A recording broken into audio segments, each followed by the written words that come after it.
सब मंचन्ते मंच एक सुंदर सुखद विशाल। सब मंचनते मंच एक सुंदर विशद विशाल। मुनि समीप बैठा मुनि समीप दो बंधुत बैठा रे महिपाल। सब मंचन्ते मंच एक सुंदर विशद सुखद विशाल। सुखद विशद बड़ा। अच्छा, सभी राजाओं को ये लग रहा है कि भाई हम तो बहुत ऊंचे आसन पर बैठाए गए हैं, पर हमसे भी ऊंचा एक आसन, एक अलग तरह का आसन ये किसके लिए लगाया गया है? यहां कौन बैठेगा? अब देखिए राजा की योग युक्ति। सबसे अंत में लेकर आए गुरुदेव को। गुरुदेव ये आपका आसन है। मन तो कुछ और है, आसन तो राम के लिए बनाया गया है, लेकिन गुरु जी को बिठा दिया। मुनि समीप दो बंधुत बैठा रे महिपाल। सौ मंचनते मंच एक सुंदर विशद विशाल। मुनि समीप दो बंधुत बैठा रे महिपाल। दोनों का हाथ पकड़कर स्नेह, प्रणयन, प्रीति, आदर कैसे छुपाए जनक? ये तो कई बार बड़ा कठिन हो जाता है। हम जिससे स्नेह करते हैं छुपके थोड़ी रहता है। हम जिसका आदर करते हैं, हम जिनमें अनुरक्त हैं, आसक्त हैं, जहां हमारे प्राण बसते हैं, जो हमारे चिंतन में रमा हुआ है, उनके प्रति हमारी जो आसक्ति, स्नेह, ममता, अहमता, हमारा मोह, हमारी प्रीति कभी तो उजागर होती ही है। हमारे आचरण से, व्यवहार से, स्वभाव से, क्रियाओं से। और ये जनक की प्रीति का प्रदर्शन हो गया। ऊंचे से आसन पर मुनि के समीप और सबने देख लिया कि ये सच तो है कि विश्वामित्र ऊंचे बैठाए जा रहे हैं, पर विश्वामित्र तो बहाना है, ये राम जी ऊपर बैठा दिए गए हैं। राम जी ऊपर बैठ गए और जनक टकटकी लगाकर राम को ही देख रहे हैं और किसी को नहीं। कभी उनका विषाद ग्रसित होता है मुखमंडल, कभी हर्षित होते हैं।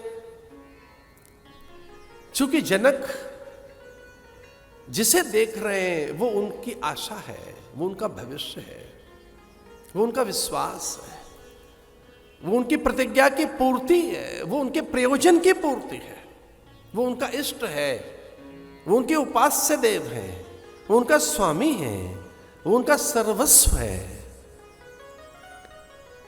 वो उनकी एकमात्र इकलौती पुत्री के कांत हैं।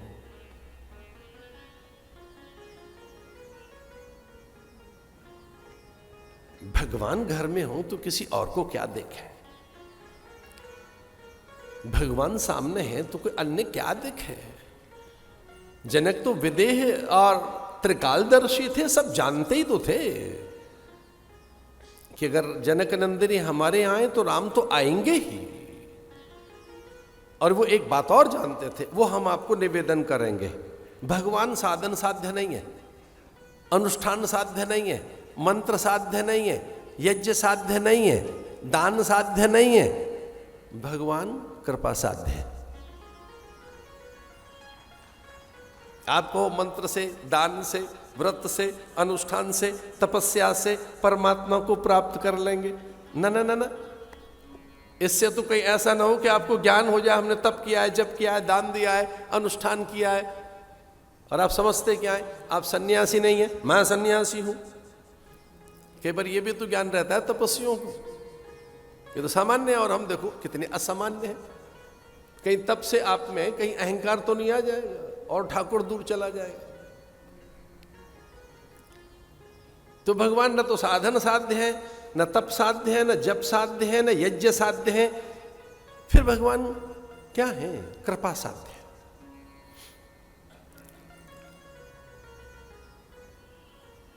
यह गुण साधन ते नहीं हुई, तुम्हारी कृपा पाव कोई कोई। यह गुण साधन ते नहीं हुई। इस प्रकार की चीज बिना साधन बिना कृपा के नहीं हो सकती। तो भगवान कृपा साध्य है कि सारी वस्तु हैं, सामग्री है, यश है, संपदा है और अब भगवत प्रीति है। जनक में राम अनुरक्ति, अनन्य अनुरक्ति, अनन्य भाव, और वो टकटकी लगाकर प्रभु राम को ही निहार रहे हैं, क्योंकि वो उनका विश्वास है, वही उनकी आस है। उनकी प्रतिज्ञा की पूर्ति वही करेंगे।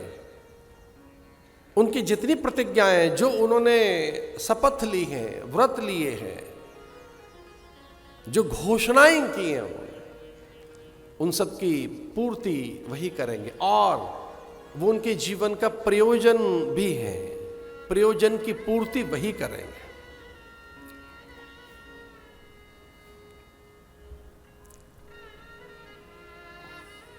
वामदेव ने स्वस्ति वाचन किया, सतानंद उठे थे अपने स्थान से, घोषणा की कि हमारे राजा की प्रतिज्ञा है, इस धनुष को जो उठाएगा, सीता वरमाला लिए बैठी हैं, उसका चयन होगा।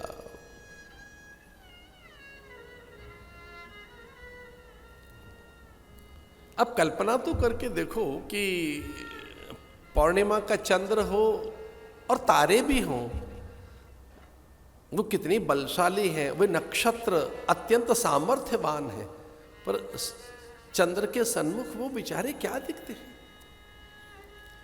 आकाश गंगा के जो दूधिया तारे हैं वो क्या हैं चंद्र के सामने।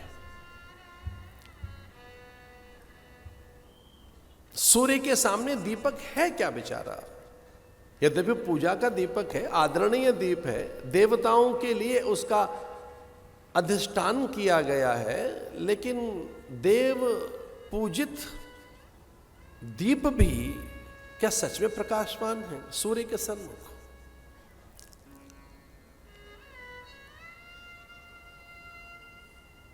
ऐसे ही सब श्रीहत जैसे हैं राजा। और वो उठे थे, कोई एक उठा, भयभीत हो गया, छूने का प्रयास कर रहा है, हिलाने की कोशिश की, नहीं हिला, तीसरा, चौथा, पांचवा, अंग बंग कलिंग, द्रविड़, मगध, चौल, कुरु, पांचाल, सिंह भूमि, मान भूमि, वीर भूमि, बंग भूमि, उत्कल, द्रविड़, विविध प्रदेशों के राजा उठे। उस धनुष को कौन उठाए?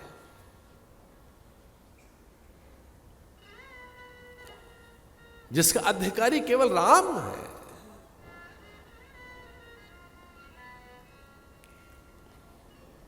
उसे तो वही उठा सकता है जो त्रिकाला बाधित सत्य हो। उस धनुष की यही प्रतिज्ञा थी। उस धनुष को वही उठा सकता है जो त्रिकाला बाधित हो, जो तीनों कालों में सत्य हो, जो असत्य न हो, जो मिथ्या न हो, जो नश्वर न हो, जो विकारी न हो, जो मिटता न हो, जो अव्यय है, अगम है, अगोचर है, नित्य है, शाश्वत है, सनातन है, समीचीन है, प्रत्येक संदर्भ में नूतन है, नित्य है, अव्यय है।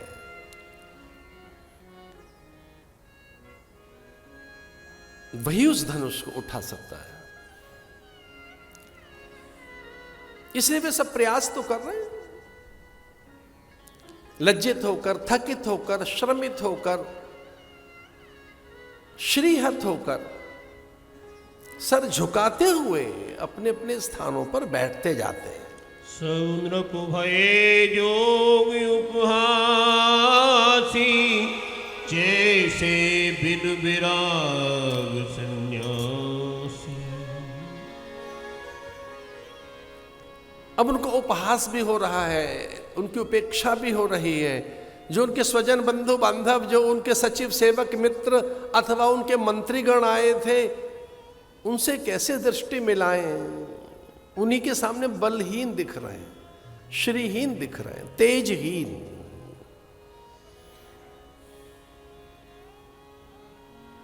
फिर सभी उठे और नहीं उठा सके उस धनुष को।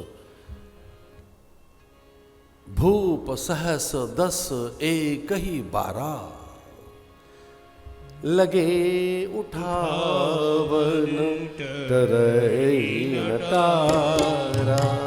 लगे उठावन तरई न तारा। भूप सहस 10 एक ही 12 भूप सहस 10 एक ही 12 लगे उठावन करई न तारा। लगे उठावन करई न तारा।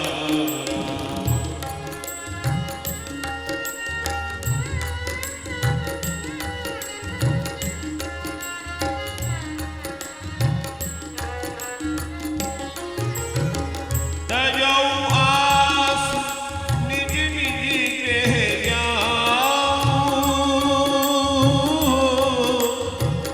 लिखा न विधि वैदेही विवाहु।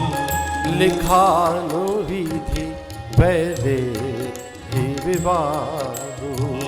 लिखा नो विधि वैदेही विवाहु। लिखा नो विधि